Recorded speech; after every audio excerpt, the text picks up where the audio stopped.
Good morning. I'm continuing with my discussion on quantum mechanics, and we're going to launch into the Schrodinger equation.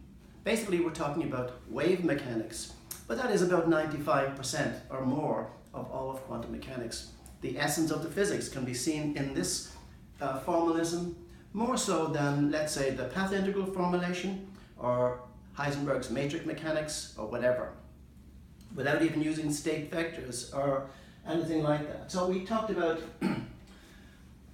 two objects in the last lecture, P equals h over lambda, or h cross k. That addresses the momentum. Momentum of what? The momentum of a particle. Very often an electron, okay? It's a fermion. Now the other one, E equals hf, or h cross omega. Omega is the angular frequency, f is the regular frequency, cycles per second for f, radians per second for omega. Planck's, comes out of Planck's radiation law and Einstein's photoelectric effect and so on and so forth. That means the photon is carrying that much energy. Now, transitions in quantum mechanics arise, in my point of view, slightly different from the general population's point of view, arise from transitions due to the fermions. The photons arise out of that. So that they are quantized themselves naturally, that's not entirely clear to me. Okay, so what does this mean? It means we can write k everywhere it shows up as p over h cross. It means we can write E everywhere it appears as E over h cross, omega. Now, so a general wave would be like this. Remember I said that you can take this guy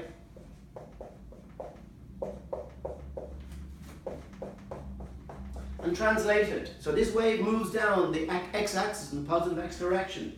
And x doesn't have to be only x. It can be x, y, z, or make it into a vector, okay? Or theta and phi and so on and so forth. So that a wave can be translated to look quantum mechanically like this. Put in a p and an x and an e and a t instead of a k and an x and an omega and a t, and a common factor of I over h cross gets taken out of the bracket. An object like this will obey the Schrodinger equation, okay? We can show that. However, we considered wave packets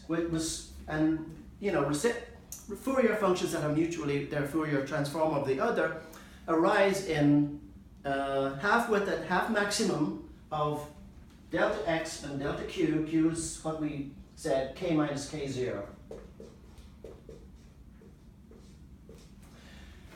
So delta x, delta k really is a constant, and in fact it turned out to be 4 for us. Notice where the alpha is. The alpha is downstairs for this one, and it's upstairs for that one. So if this is the g of k, and this is going to be the f of x, they're going to be mutually reciprocal. The x to k is of the order of C1. That means if you squeeze x, delta k grows. If you squeeze delta k, delta x grows. You know, the product is always the same, but if you make one small, the other gets big. If you want to make one big, the other gets small. We call these uncertainties sometimes. And uncertainty in momentum we write as delta x. Uncertainty in position is delta x. Uncertainty in momentum is delta p. Turns out later it's going to be of the order of h cross. H cross, not h cross squared. So that we translate the wave, it looks like that, and we get this guy here. This is the wave that will turn out to be a solution to the Schrodinger equation. However, we talked about wave packets. And when we translate the wave packet, we get an object like this.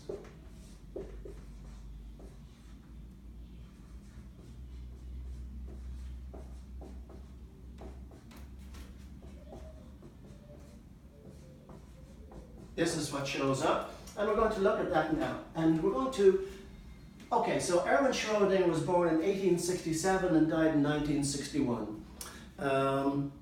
Max Born was born in 1882 and died in 1970, quite recently.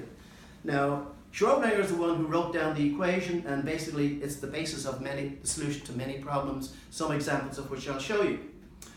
But what is to be done with this wave equation? What is the solution of the wave equation going to be called? The solution to the wave equation is going to be called f of xt, if you want. But it's traditionally written as psi x of t. The wave function, psi. It's just what physicists like to call it. They just do that traditionally. We're going to have to interpret what psi is, and that interpretation is due to Max Born, the Copenhagen interpretation if you want, and he's going to interpret it as a probability. When we get to that, we'll show you. So Max Born was born in 1882, died in 1970, and his granddaughter is Olivia Newton-John. Yeah, but the same Olivia Newton-John from the movie Grease. What else? Whole lot of things. The Bee Gees, all that stuff. She had some great songs before she became disco-ish, like Banks of the Ohio and a few good songs. She was very pretty, she still is, and what? Good singer too. So, that's basically where we're going. This is the essence of quantum mechanics. That's it. Now, the rest is just formalism. The first formalism we'll write down will be the Schrodinger equation. We'll look at this object here. Quantum mechanics 3, the Schrodinger equation.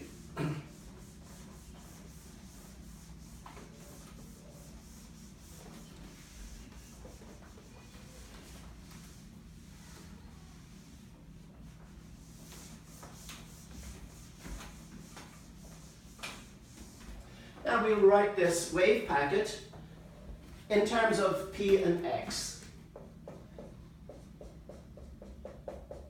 And we'll change from the f to the psi. We put in a constant because we didn't determine what it is yet.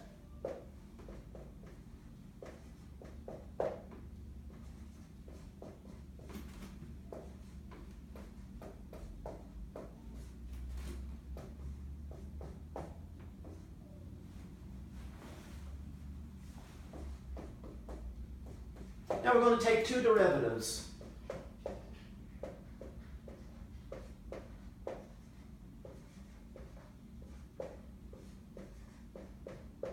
I'm not going to keep writing down psi x of t all the time. We know it's a function of x and t.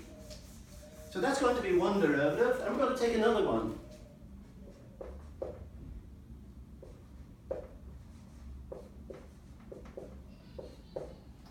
So that's our second one. So for this one here,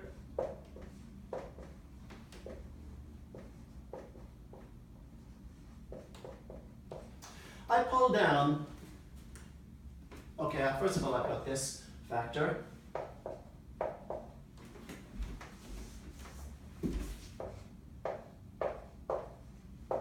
So we get an IPX for the first derivative,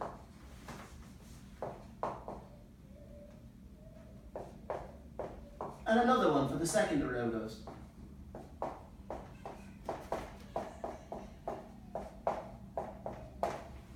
So that goes in here.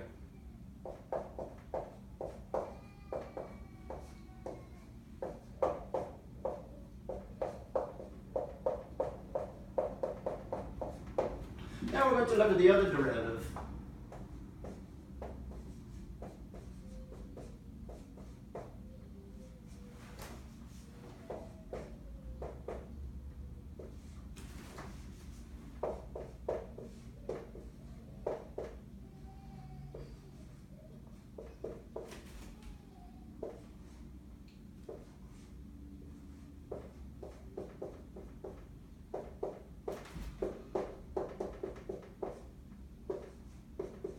Now, with respect to time, what we pull out is the factor.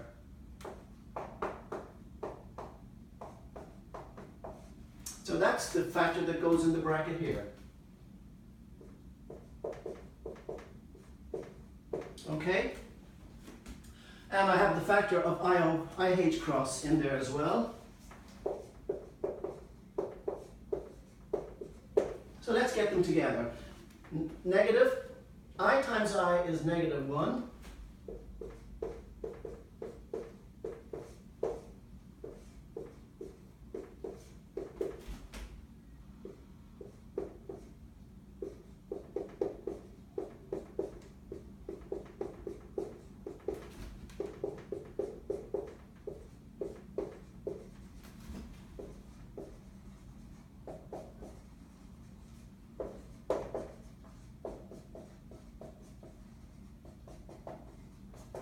let's see what we've got. Here, up here, we have the following. H cancels, and we get negative times negative, which is positive, p squared, over 2m.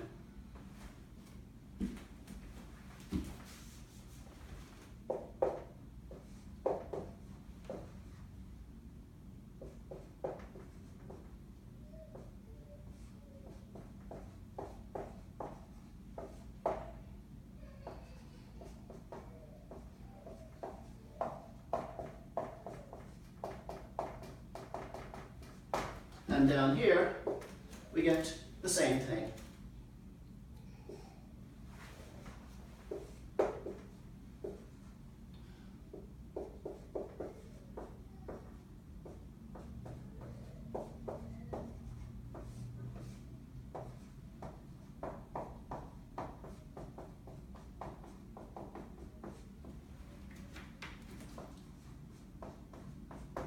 So, when there is no potential, p squared over 2m is the kinetic energy, or the energy. So well, we see straight away that these objects are the same. In other words, these two are equivalent. They're the same. IH cross d by dt of psi is equal to minus h cross squared over 2m, the second derivative of psi with respect to x. I'll let you get your heads around that first, and then I will write down the wave equation, which is called the Schrodinger equation, in one dimension with no potential. So we just took differentiation under the integral sign, and it's important to keep it under the integral sign, and this is for a wave packet.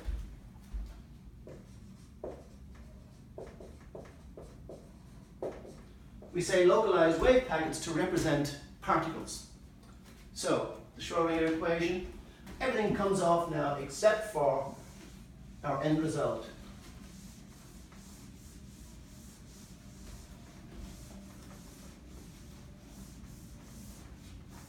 I'll leave that so that you can be looking at it. So we said these two are equal.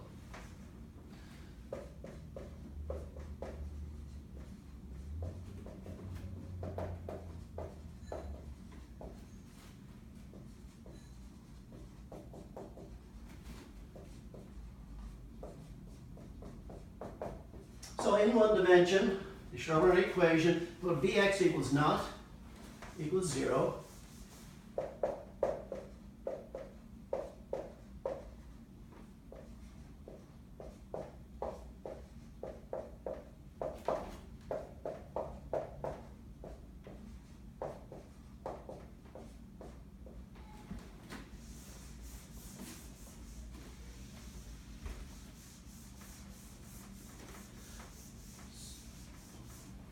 Now we want to know what is psi.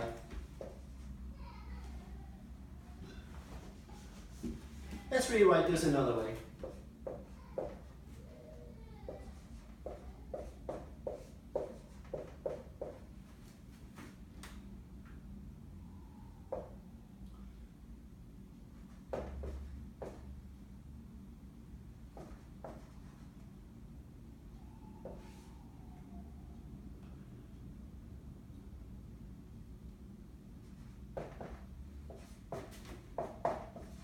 We can write it like that too.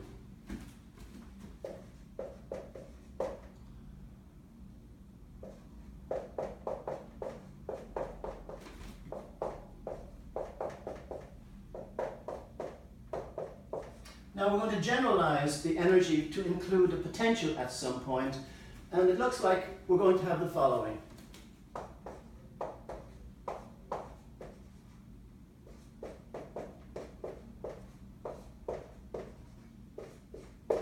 We'll interpret h cross squared over 2m,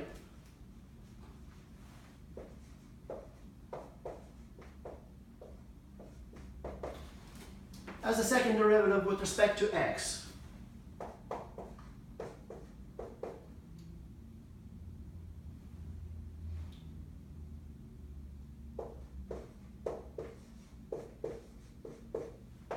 And the operator that represents momentum we'll call p by taking the square root of this guy here, okay?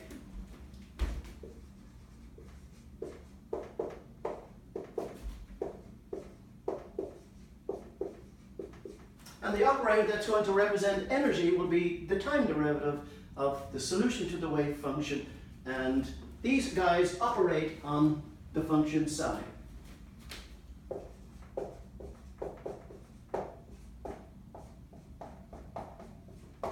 What is psi of x of t? Well, let's just consider psi of x.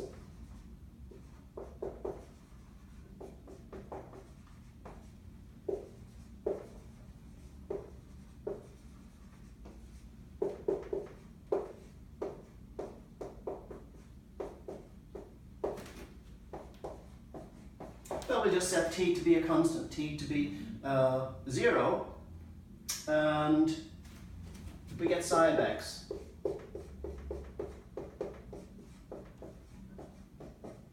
Sometimes a simple solution to the wave equation is just an oscillating function that looks like that. I'm going to dodge this because we're getting into arguments here.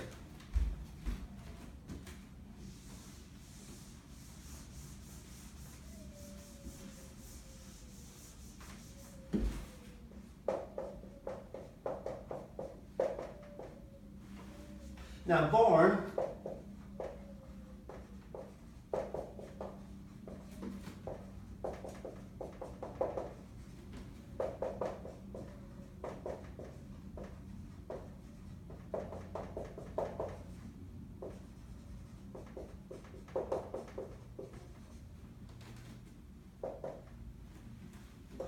psi is on its own is a probability amplitude. In fact, it's going to be like this. The probability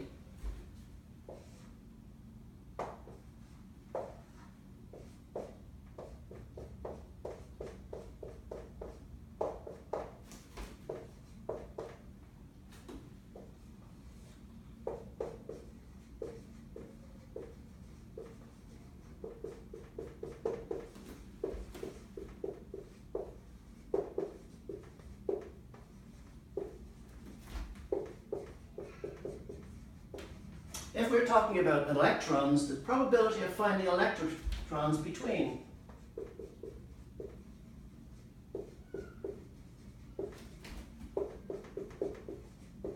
x and delta x is this object here.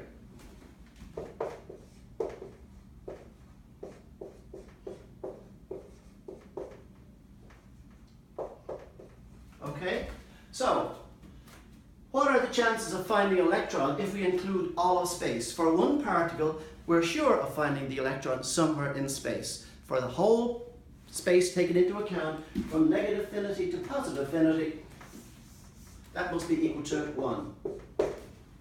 Now, that will allow us to normalize our wave function.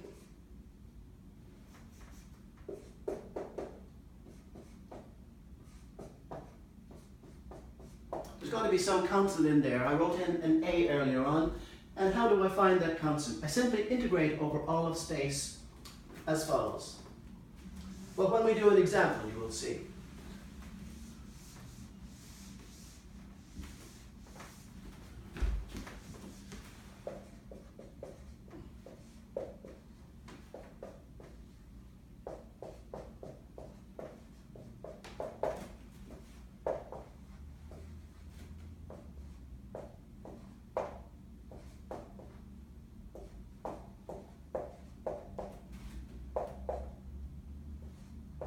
If we get that to be some constant when we actually evaluate it, then